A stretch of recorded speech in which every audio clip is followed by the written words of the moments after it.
بسم الله، السلام عليكم. اليوم جايب لكم كشف خدعة حذف السمايل من الصورة. تابعوا معي، هي مجرد خدعة فقط يخدعونكم بها. نبدأ الآن بحذف السمايل من الصورة، سوف ترون معي. تابعوا. الآن نحذف بشكل عشوائي، غير مهم تحديد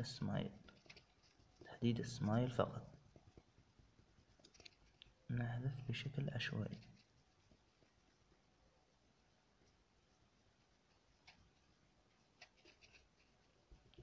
هكذا، ونجرب الآن.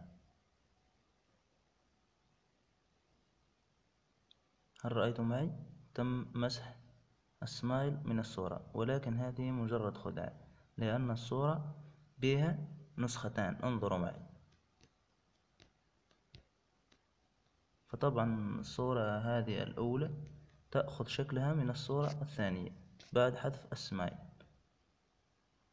والآن نجرب صورة من نسخة واحدة بها سمايل، وسنجرب هل يحذف أو لا، وستكشف الخدعة. هنا تكشف الخدعة.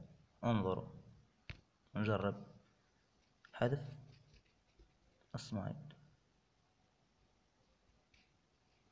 انظروا ماذا يحدث للصورة.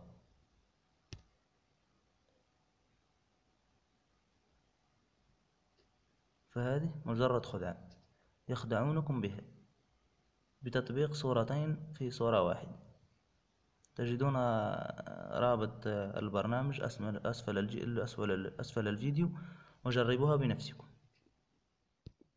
شكرا لكم.